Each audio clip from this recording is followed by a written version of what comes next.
This episode is sponsored by Launch. Are you an insurance agent that is tired of quoting business to try and find a better premium to win new deals? Are you looking for a way to differentiate and stand out from your competition? Well, look no further than Launch. Launch is an industry-leading software platform that gives you pre-built assessments that you can walk through with your prospect. Launch automatically calculates your prospect's risk score, and this allows you to show your prospect the areas you can fix to negotiate better premium and coverage with underwriters. Offer more value to your clients, turn missed sales into closed business, and most of all, become a better advisor to your clients. Visit getlaunch.io today to get more information on how you can use Launch to win more BORs starting right now. That's getlaunch.io to learn more. All right, welcome back to GPP After Hours, everybody. Yeah. We haven't done one of these in a while. It's been a while, but these are a lot of fun to get to spend a few minutes and recap when we think we hear something special. So Absolutely. And that, what we were talking about before that was super intriguing, we both got a lot out of, was the conversation with Andrew Atkinson that we had on a recent episode, right? Yep. He's doing some really unique stuff. Andrew's an expert in work comp, and he's created a heck of a book of business. He's in the $1 million producer challenge with Insight Performance Group, meaning his goal in a given calendar year was $1 million of revenue. New revenue. New revenue, yep. And so, he talks about that. He talks about his new business and where he's at. But what we were really impressed with was how he's kind of differentiated himself in the marketplace, how he's really branded himself in the marketplace, and some of the ways that he looks at things, Yep. right? So talk about a couple of those things that you took away from that episode and your conversation with. Well, the first thing that stuck out to me was just he's a genius at,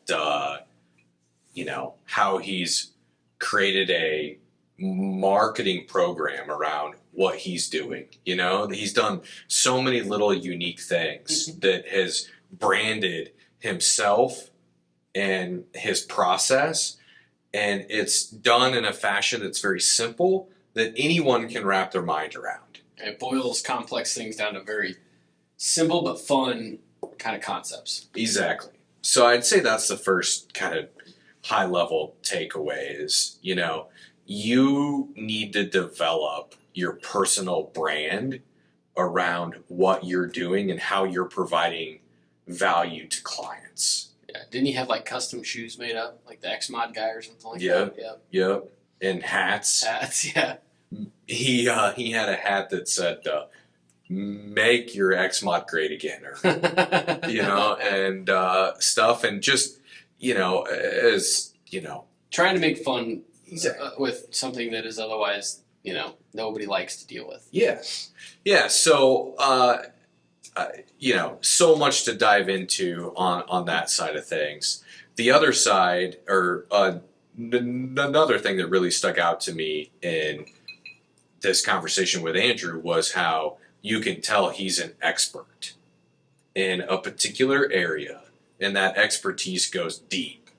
And, that came out of his thought process and how he looks at himself, and how he needed to differentiate himself in the marketplace, right? Like he was thinking about it from his accountant's perspective. I think he got the idea from his accountant where he's like, people don't need to go and you don't need to have 2 tax returns done. Your CPA isn't trying to, sell you doing another set of tax returns. It's just doing it different, and there's value in the way that you look at that if you're engaged with a different CPA that has a deeper expertise in your particular situation. You're aligned with their philosophy and their strategy, and yeah. Exactly. So he took that and he's like, well, shoot, everyone has work comp, and nobody needs another work comp policy. We're not selling him another, life insurance policy or something beyond what he already has. It's like, no, they already have it. So what's my angle? And his deep expertise in that particular arena just came. Well, that was his way to build a niche. Yeah. Basically, instead of the traditional way of coverage or industry based, he thought of my expertise could be in work comp, which everybody has to buy, every business period. And then I won't segment myself to only one industry, which isn't necessarily good or bad. It's just the way that he found success in it, in building a niche.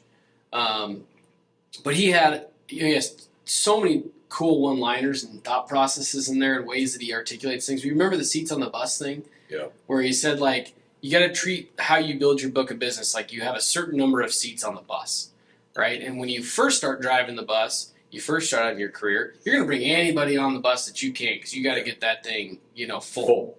But as you progress in your career, you're going to get less seats available, and so you got to start to make decisions, right?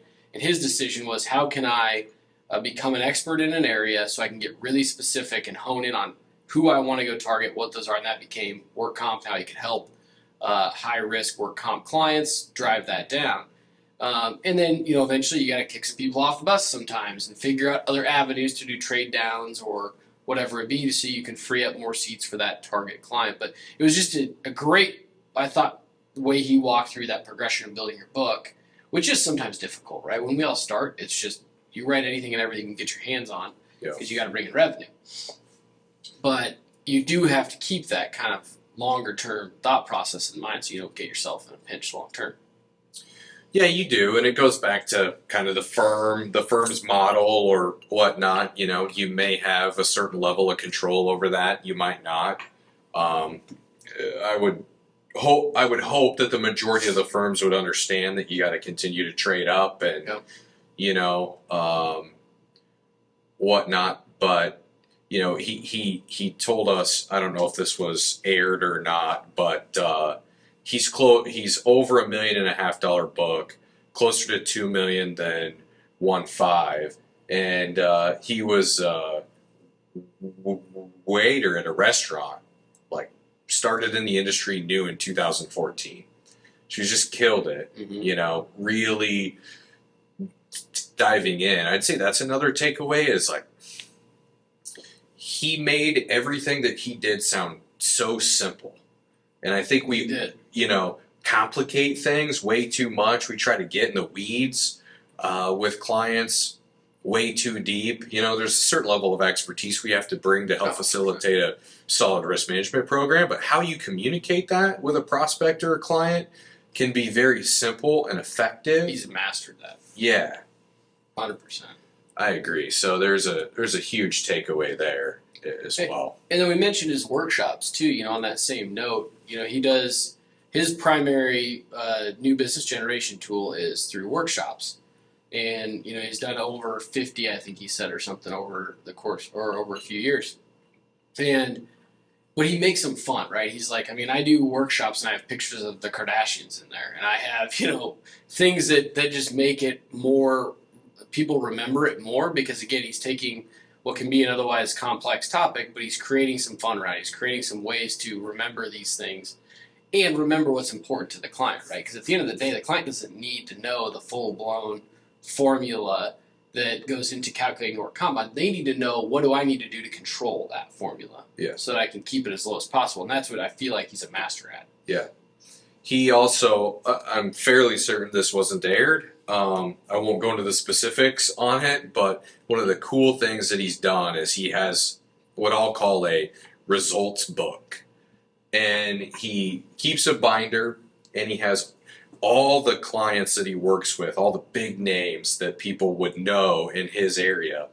And he has what their mod was when he started working with them and what it was a few years later after implementing their strategies and principles, what it was.